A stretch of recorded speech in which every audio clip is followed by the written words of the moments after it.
At dawn, the fence camera pinged my phone, and what I saw made my stomach drop. A brown river poured through my open pasture, heads down, hooves tearing sod, drinking from my creek like they owned the place. This wasn't a mistake. It was war. And if you stay to the end, you'll see how a single HOA signature turned my quiet ranch into a battleground, and why the night howls that followed changed everything forever. I bought this land for silence, space, and the simple rules of the range. My ranch sits beyond town limits, where neighbors mind fences and animals respect boundaries. Or so I believed. 2 months earlier, an HOA president named Linda, known to everyone as Karen behind closed doors, had marched onto my drive with papers, heels clicking, smile tight. She claimed an easement clarification gave her community grazing access during drought. I laughed, because the map was fake, the stamp sloppy, and the law clear. She didn't laugh back.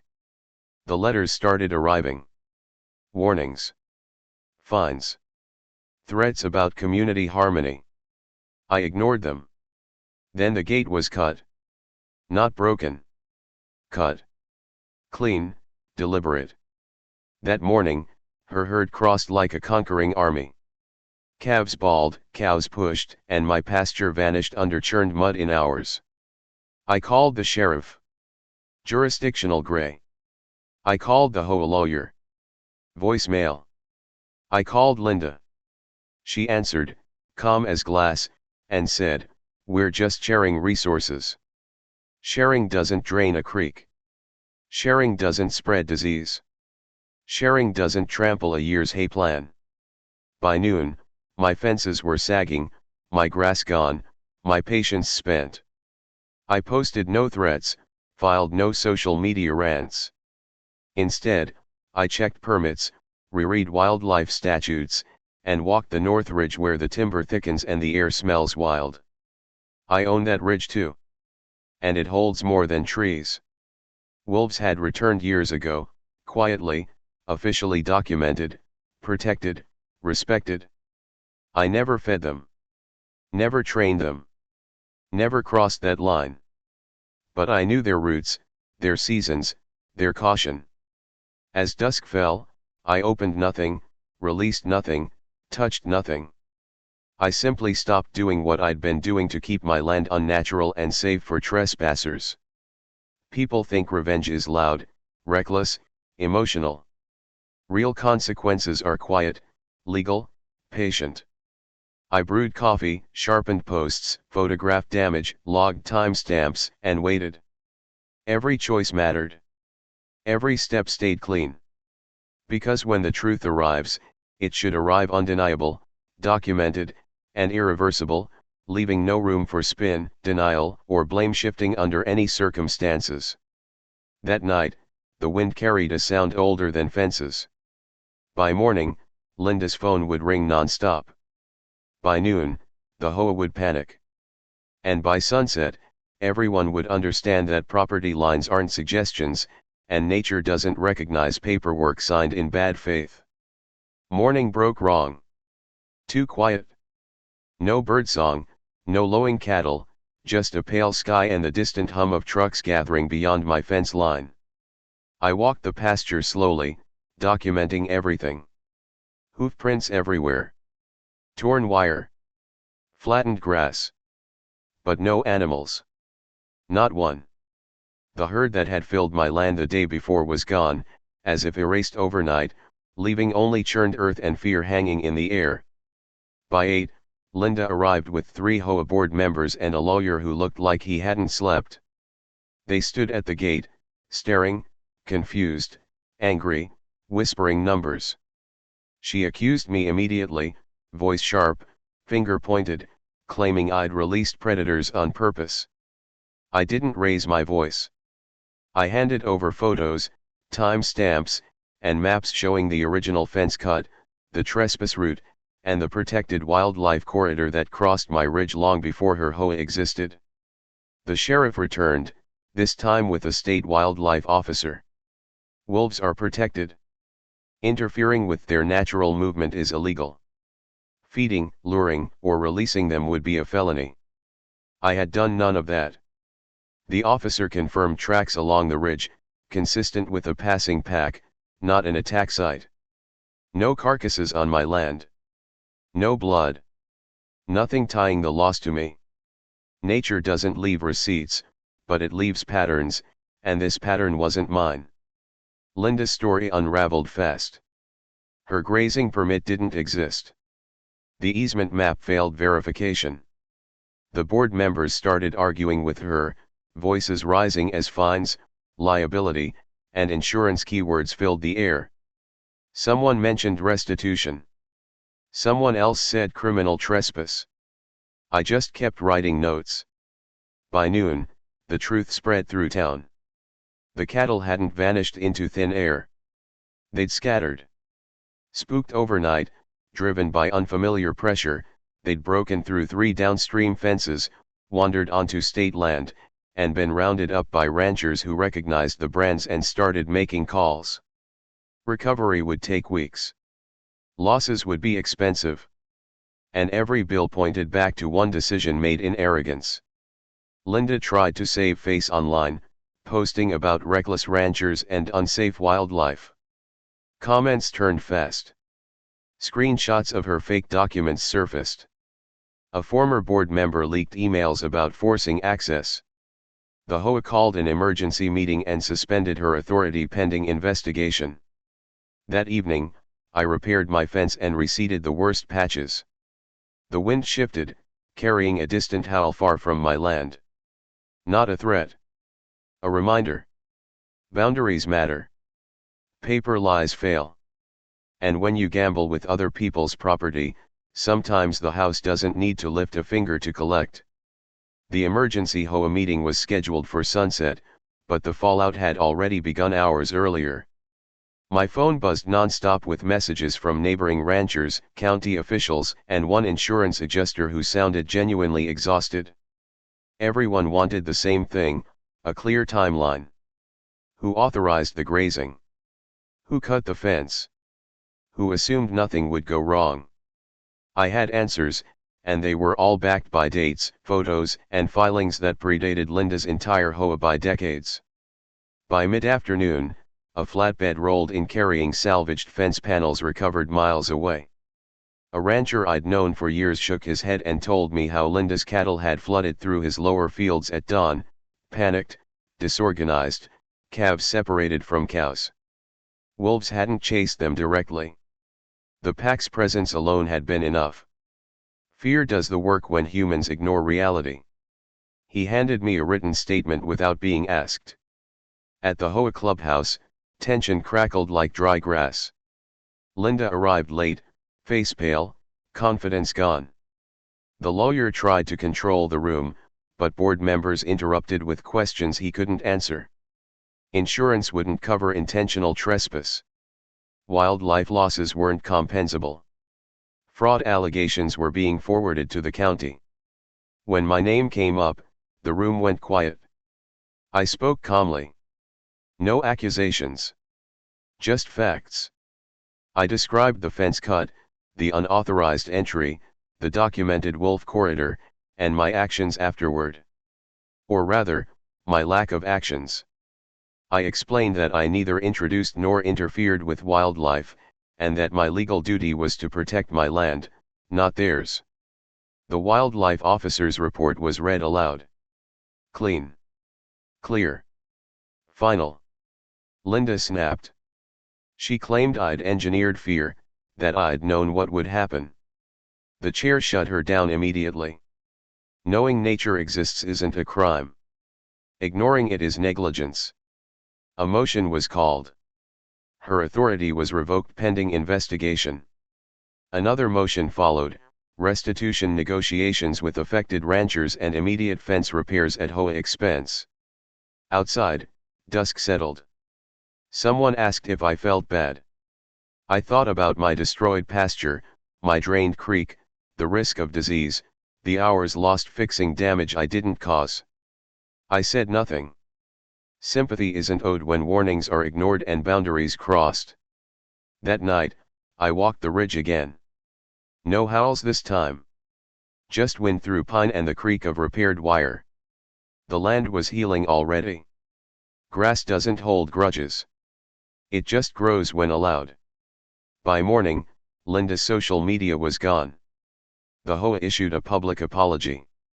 And a quiet understanding spread through town: power ends where property begins, and arrogance doesn't negotiate with ecosystems.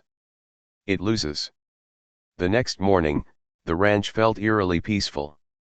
My pasture, scarred and muddy, was slowly settling back into its natural rhythm. Each hoof print in the churned soil was a reminder of what had happened, and each patch of regrowing grass felt like a small victory. The wolves, unseen but felt, had returned to their usual patterns. The air smelled sharper, wilder, like it had been claimed back by the land itself. For the first time in weeks, I could breathe without tension knotting my chest. Word spread fast. Local news picked up the story after someone tipped them about the mysterious disappearance of an entire herd. Headlines were sensational: of course wolves, vanishing cattle, HOA chaos, but the facts were clear to anyone who took the time to read. Linda's HOA hadn't just mismanaged grazing, they'd ignored laws, trespassed repeatedly, and endangered animals. Public outrage wasn't gentle. Social media erupted with ranchers, wildlife advocates, and locals weighing in.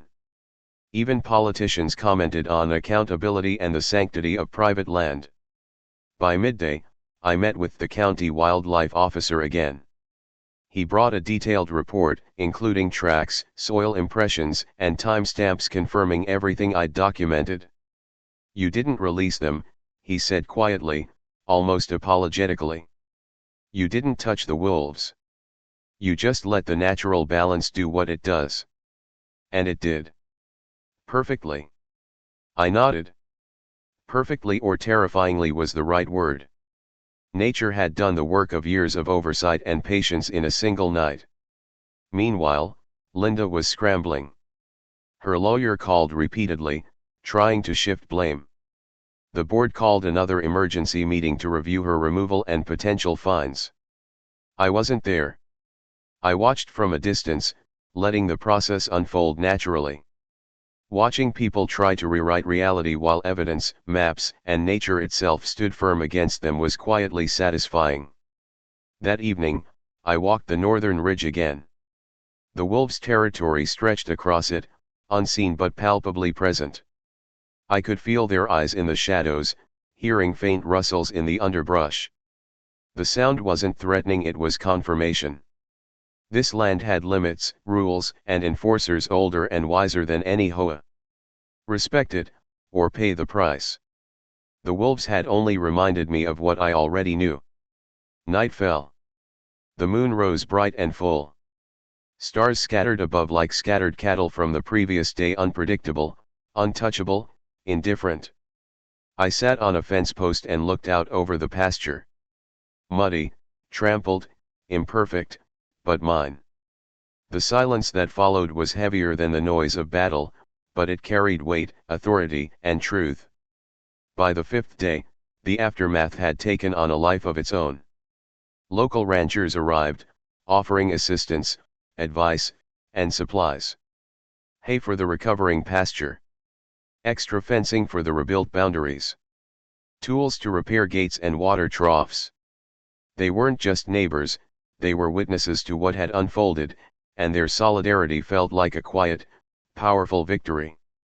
The sense of community was something Linda had never understood, and now she couldn't ignore. At the HOA office, chaos was mounting. Linda's emails were being forwarded to county officials, the board, and even the media. Every claim she'd made about grazing rights, permissions, and community harmony unraveled under scrutiny. One board member muttered to another, "She's dug herself a hole that no PR spin can fix." Legal threats, fines, and restitution were all on the table. The entire organization had been blindsided by a single act of natural enforcement. Meanwhile, I focused on the ranch. Repaired fences, reseeded pastures, and monitored the creek's water levels.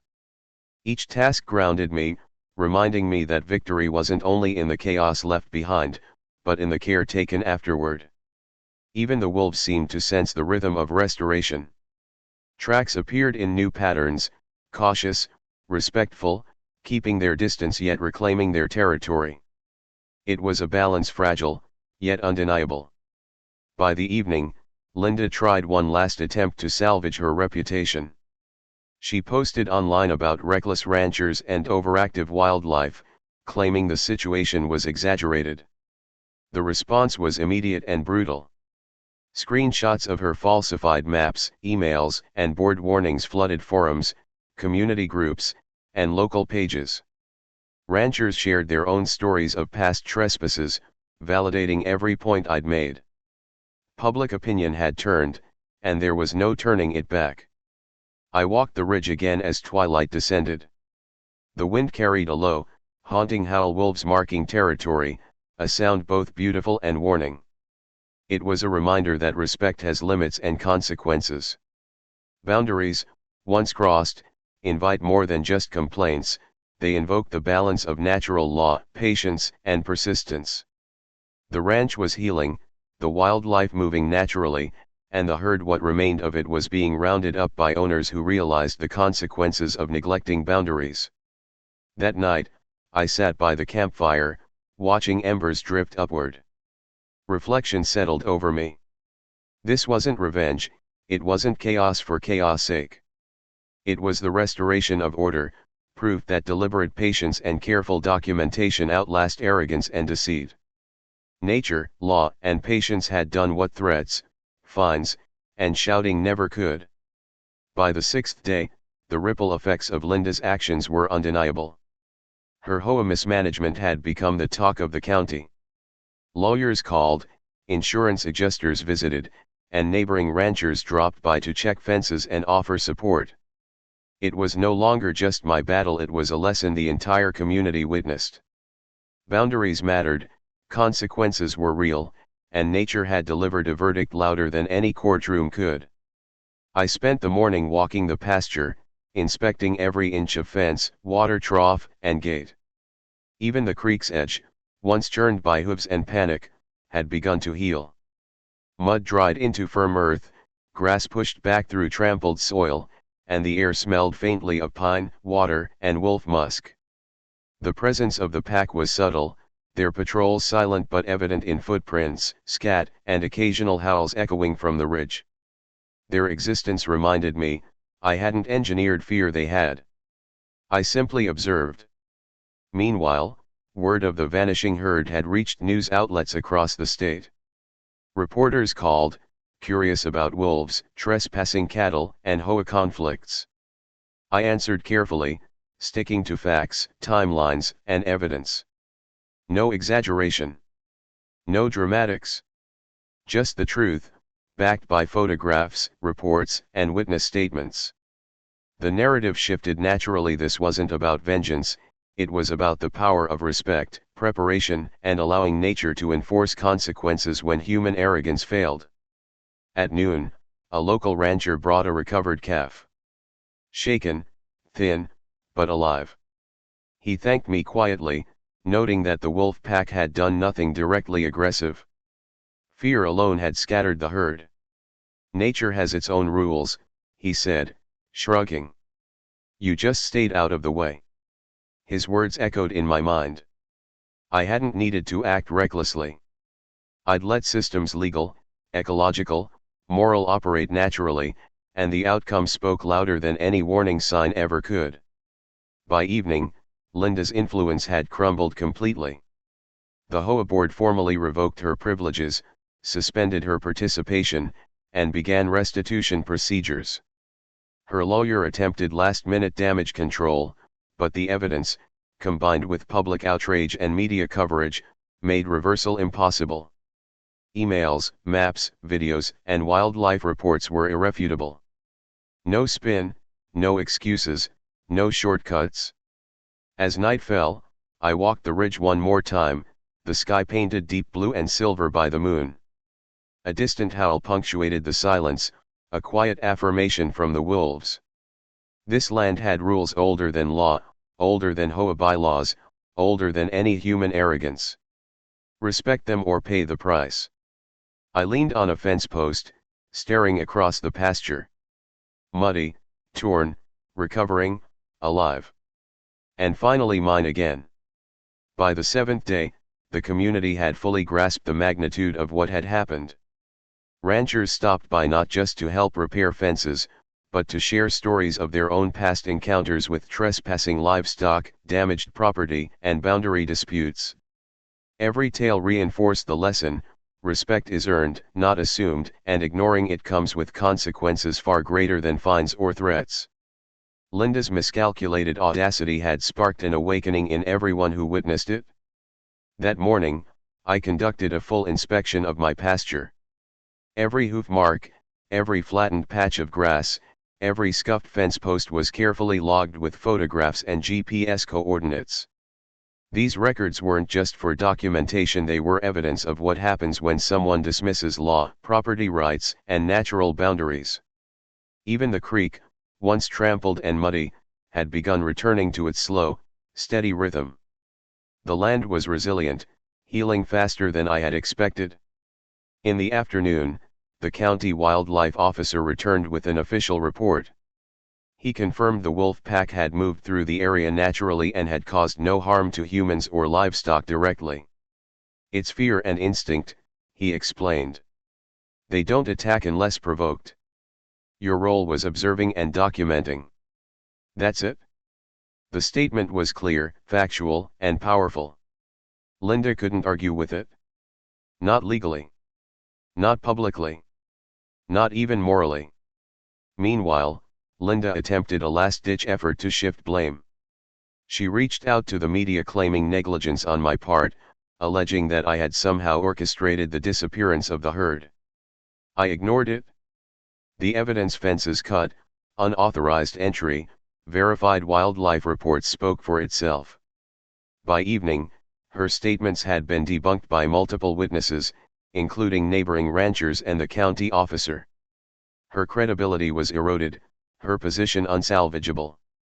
As dusk fell, I walked the ridge once more. The wolves had marked their territory. Their howls drifted across the hills, eerie and commanding. It wasn't a threat, it was a reminder. Boundaries exist in every realm, legal, social, and natural. Ignore them at your peril. The pasture below, though still scarred, had regained a sense of order. Grass sprouted, fences held firm, and the water flowed cleanly. That night, sitting by the fire, I reflected on what had transpired. This wasn't a story of revenge. It was a story of patience, preparation, and letting natural consequences play their role. Laws, wildlife, and careful documentation combined to enforce justice where arrogance and entitlement had failed. And the wolves? Silent partners in restoration, reminding everyone who watched that true respect cannot be bypassed. By the 8th day, the situation had evolved from conflict into cautionary tale. News outlets and social media buzzed with the story of the vanishing herd, but now the narrative had shifted entirely in my favor. It wasn't sensationalized fear, it was accountability. People discussed the consequences of ignoring property rights, the power of patience, and the quiet authority of nature. The lesson was clear: actions have repercussions, whether human or animal, and neglecting boundaries can cost far more than money. I spent the morning reviewing the repaired pasture. Fences were sturdy, gates functional, and the creek flowed smoothly, fed by untrampled banks. I checked the GPS logs of the surrounding area, noting wolf paths, animal movements, and previous points of trespass. The meticulous documentation was no longer just precaution, it was proof of responsibility and preparation. Every square inch told a story, every detail accounted for. I realized that care and patience often speak louder than confrontation. Later, I met with neighboring ranchers to coordinate a community response plan. We discussed reinforced fencing, water access, and emergency contacts for wildlife encounters. They shared their admiration for how I handled the situation, emphasizing that restraint and documentation had prevented escalation. The herd was slowly being rounded up by other ranchers, and restitution discussions had already begun. Linda's HOA influence was effectively nullified, and the board was scrambling to maintain credibility. By afternoon, I revisited the ridge overlooking my pasture. Wolves moved silently through the timber, their eyes glinting in dappled sunlight. It was a subtle but potent reminder that the land has guardians older than any human law. They hadn't attacked, they hadn't harmed. They had enforced natural consequences in the quietest, most effective way possible. Watching them, I understood how essential balance is between humans and nature, boundaries and trespass, action and patience. As night fell, the howl of the wolves echoed across the hills, a haunting, beautiful affirmation of restored order. The pasture, still recovering from the chaos, had regained a sense of equilibrium. Grass, fences, and water flowed in harmony. Even the smallest signs, a sprouting plant, a distant bird returning, a creek ripple signaled recovery. Nature had reasserted its rules, and the lesson was unmistakable: disrespect the boundaries, and consequences will arrive, quietly or violently, but always inevitably. Sitting by the fire, I reflected on the events of the past week. This was never about vengeance.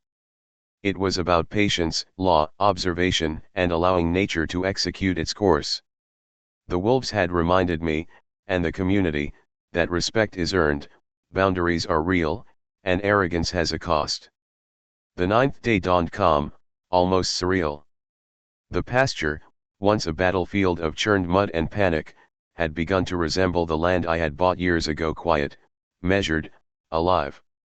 Grass pushed through trampled soil, fences stood straight, and the creek flowed clear. Nature had healed faster than human intervention could, reminding me of a truth often overlooked: balance is self-enforcing when respected. Linda's downfall was now complete. The HOA board had formally removed her authority, initiated restitution for the trespassed cattle, and issued a public apology acknowledging their mismanagement. Media coverage painted a clear picture: a rancher protected his property responsibly, respected wildlife laws, and let natural consequences enforce justice. Social media was filled with commentary from ranchers, wildlife experts, and local authorities, all affirming that boundaries, legal and natural, cannot be ignored. Her attempts to spin the story were crushed by hard evidence: photographs, timestamps, official wildlife reports, and witness statements. I spent the morning walking the pasture again, noting small signs of recovery. A sprouting patch of hay here, a stabilized fence post there, and faint tracks of the wolf pack weaving through timber in their usual patterns. They had not attacked, nor needed to.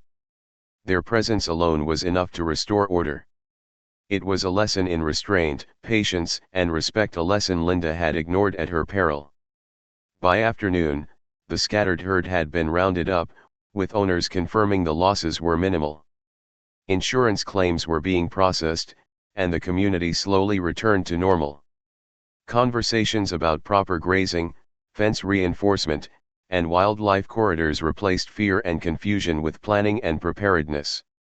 I realized that my response, calm, documented, legal, and patient, had not only protected my land but strengthened the entire community's understanding of boundaries and consequences.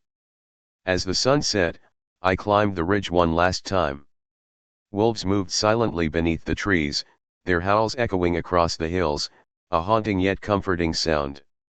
The pasture below was no longer a battlefield, it was restored. The creek sparkled, fences held firm, and the grass whispered in the evening breeze. Nature had enforced consequences where human arrogance had failed, and it had done so without malice, only inevitability. Sitting by the fire, I reflected on the week's events. This wasn't about revenge. It was about justice, patience, preparation, and respect for the land, for the law, and for nature itself. The HOA learned a costly lesson. The community witnessed it. And the wolves reminded us all that boundaries exist for a reason, and consequences are real, silent, and unstoppable. The night air was still, except for the occasional distant howl, a quiet affirmation that balance had returned, and that the land, the law, and nature were once again aligned.